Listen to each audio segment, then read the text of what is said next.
Menanggung.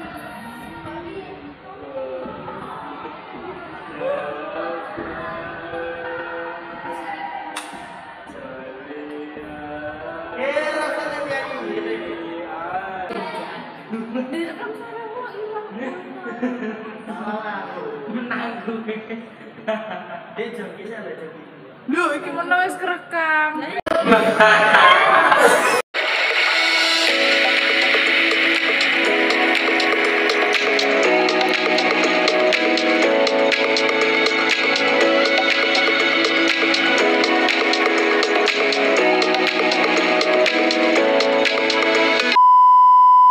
Assalamualaikum warahmatullahi wabarakatuh.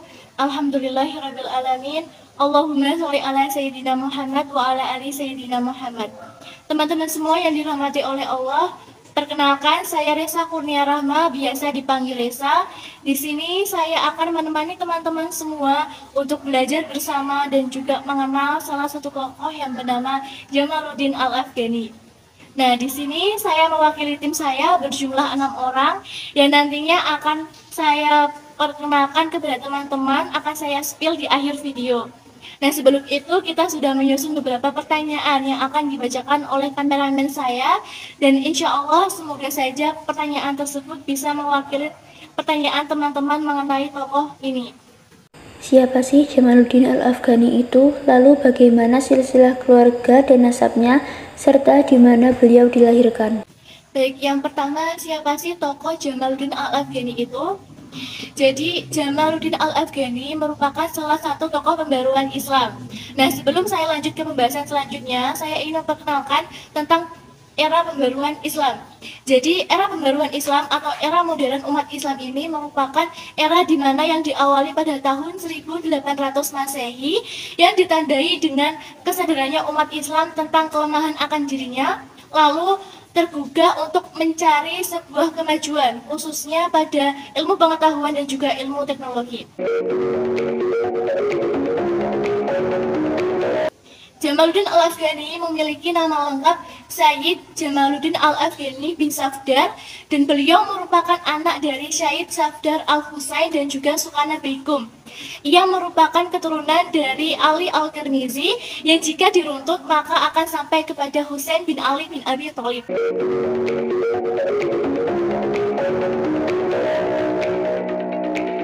Yang pertama yaitu dari Harun Nasution.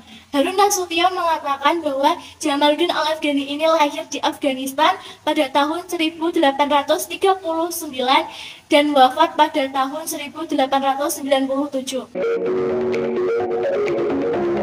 Lalu versi yang kedua yaitu dari Nurkolis Majid, Qairil Qais, dan juga Jamil Ahmad mengatakan bahwa Jamaluddin Al-Afghani ini lahir di Asadabi, tepatnya di Iran, Persia. Bagaimana pendidikan dan pengajaran yang diperoleh tokoh Jamaluddin Al-Afghani?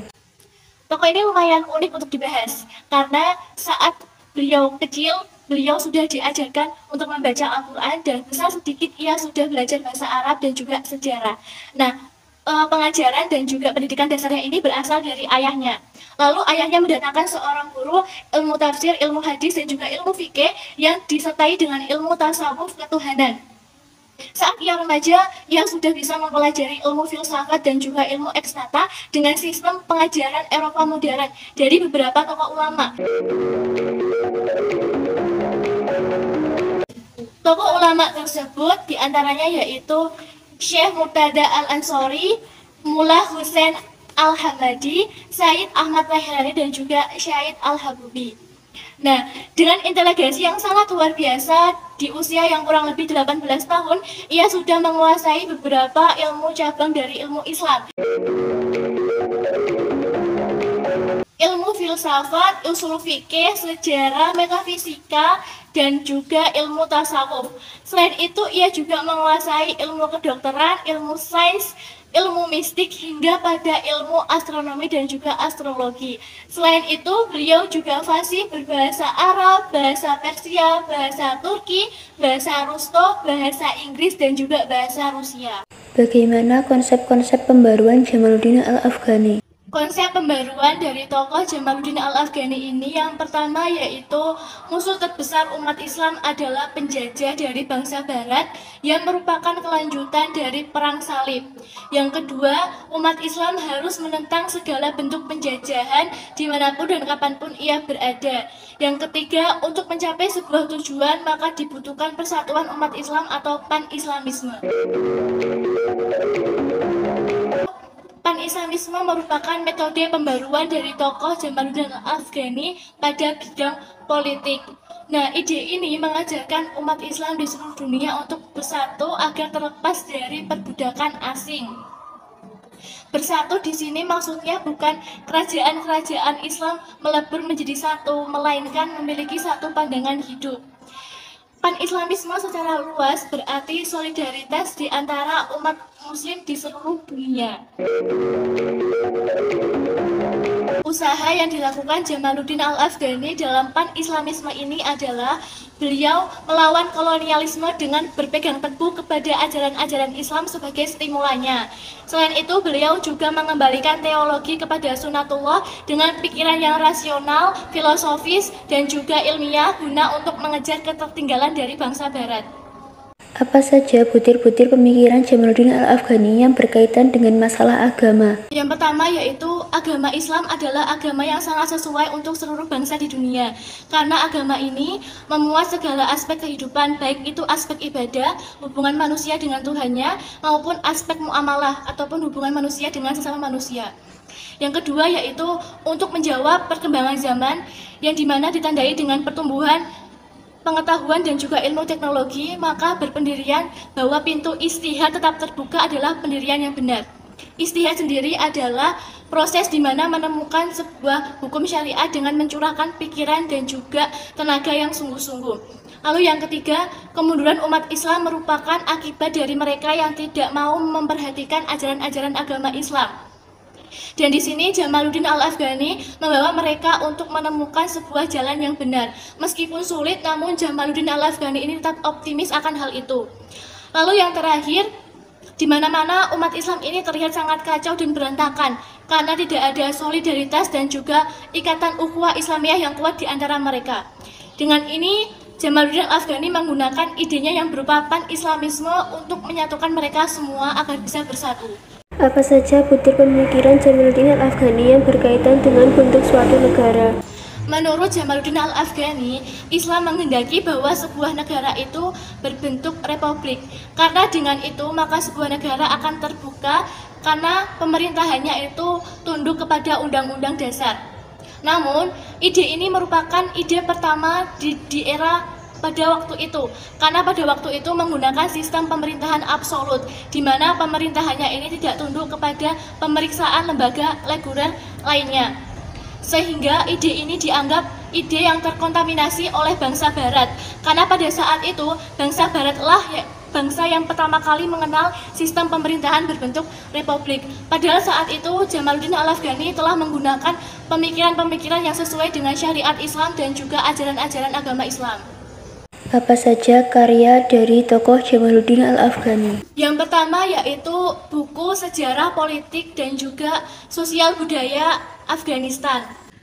Buku tersebut bernama Hakikati Madhabi Naicari wa Bayani Halinai Cahrian yang pertama kali diterbitkan di Hyderabad pada tahun 1298 Hijriah, dan ini merupakan karya intelektual Al-Afghani paling utama yang diterbitkan selama hidupnya. Merupakan suatu kritik pedas dan juga penolakan total terhadap materialisme. Buku ini telah diterjemahkan ke dalam bahasa Arab oleh Muhammad Abduh dengan judul Al-Arad A'la Al-Dahriyin, yang berarti bantahan terhadap materialisme. Lalu yang kedua, saat beliau berada di India, beliau menulis buku dengan judul Refutation of the Materialist. Buku ini memaparkan pembelaan terhadap agama karena agama mampu meningkatkan stabilitas sosial, kejujuran dalam hubungan internasional, dan perdamaian antara kelas-kelas sosial. Selanjutnya, karya-karya Jamaluddin Al-Afghani yang lengkap diterbitkan oleh Al-Mu'assasah Al-Arabiyah li Adri Rasa wal Anasir dengan penyutingan oleh Muhammad Imaroh. Lalu yang ketiga, pembahasan mengenai sesuatu hal yang berhubungan dengan kelemahannya orang-orang Islam. Dan yang terakhir, yaitu hilangnya timur dan barat, hakikat manusia dan juga hakikat tanah air. Kapan dan di mana Jamaluddin Al-Afghani wafat? Perjuangan Jamaluddin Al-Afghani ini sampai hingga di Persia. Lalu penguasa Persia yang bernama Syah Nasiruddin Hokkar ini menawarkan jabatan sebagai Perdana Menteri. Dan Jamaluddin Al-Afghani ini menerima tawaran tersebut. Dengan ide-ide pembaruannya, ia populer di Persia. Dan dengan kepopulerannya itu, dia secara terang-terangan mengkritik praktek penguasaan di negara tersebut, yang pada saat itu menggunakan sistem pemerintahan absolut. Pemerintahan absolut adalah pemerintahan di mana pemimpinnya tidak mau tunduk oleh pemeriksaan lembaga reguler lainnya, seperti lembaga legislatif, yudikatif, ekonomi, dan juga agama. Itulah yang dikhawatirkan oleh Nasiruddin terhadap Jamaluddin Al-Afghani, sehingga Jamaluddin Al-Afghani ini ditangkap dan diusir di Persia. Lalu Jamaluddin Al-Afghani ini sampai di Turki, tepatnya di Istanbul, dan di sanalah beliau wafat pada tanggal 9 Maret 1897 Masehi di usianya yang berusia 59 tahun. Apa hikmah atau ibrah yang didapat dari perjalanan hidup Jamaluddin Al-Afghani? Jamaluddin Al-Afghani merupakan salah satu tokoh yang berjuang gigih dalam bidangnya. Beliau dengan gigih berjuang untuk kemajuan dan kebangkitan Islam, berjuang untuk pembaruan Islam, dan melawan imperialisme, di mana imperialisme ini merupakan sebuah negara yang melakukan politik untuk menguasai negara lain secara paksa. Selain itu, Jamaluddin Al-Afghani juga melawan otoritarisme, di mana otoritarisme ini merupakan organisasi sosial yang ditandai dengan penyerahan kekuasaan. Sesuai dengan apa yang dikatakan oleh Bapak Proklamator dan juga Presiden pertama Republik Indonesia, bahwa jika ada rasa malu dan juga takut pada diri seseorang untuk memulai sebuah kebaikan, maka jaminan bagi orang tersebut adalah tidak akan ia temui kemajuan selangkah pun. Dan yang dilakukan oleh Jamaluddin Al-Afghani ini, beliau terus melangkah dan berjuang di bidangnya. Sehingga ibrah yang dapat kita ambil dari tokoh tersebut adalah kita sebagai generasi muda penerus bangsa harus bisa mengembangkan potensi yang kita punya untuk membanggakan dan juga mengharumkan nama bangsa Indonesia. Karena dari tokoh tersebut kita dapat mengambil hikmah dan juga kesimpulan bahwa mencintai sebuah negara adalah sebuah kewajiban. Karena negara ini terlalu indah untuk dirusak orang-orang yang memiliki sifat terorisme dan juga orang-orang yang tidak bertanggung jawab. Bagaimana tanggapan orang sekitar mengenai tokoh Jamaluddin Al-Afghani?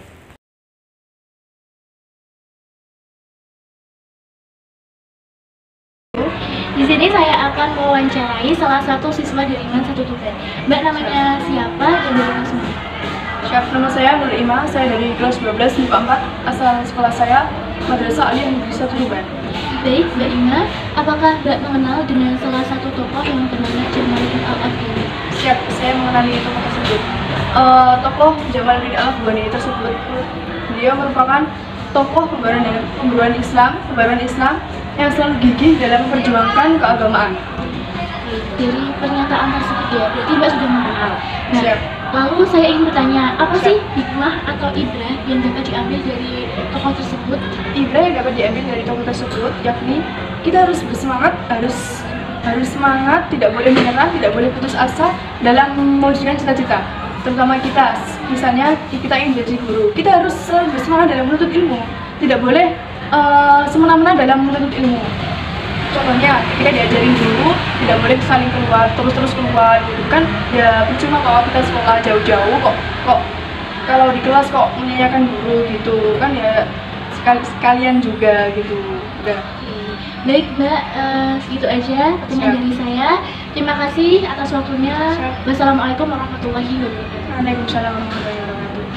Baik teman-teman semua, seperti yang saya katakan bahwa di sini saya akan memperkenalkan tim saya yang berjumlah 6 orang, dan itu sudah termasuk saya pribadi. Karena saya sudah memperkenalkan diri di awal video, maka di sini saya cukup memperkenalkan 5 teman dari tim kami, dan inilah mereka. Ayo. 1, 2, 3. Assalamualaikum warahmatullahi wabarakatuh. Kami dari kelompok 2 ingin memperkenalkan diri. Geri. Azwar Ubaidillah. Kenalkan, nama saya Adriansyah Geri Azwar Ubaidillah, biasa dipanggil Geri. Perkenalkan, nama saya Barul Amin David, biasa dipanggil Barul. Perkenalkan, nama saya Nista Ike Renata Fikri, biasa dipanggil Ike. Perkenalkan, nama saya Sandia Rizky Ulil Manur, biasa dipanggil Rumah. Perkenalkan, nama saya Yani Angga Nurila, biasa dipanggil Angga.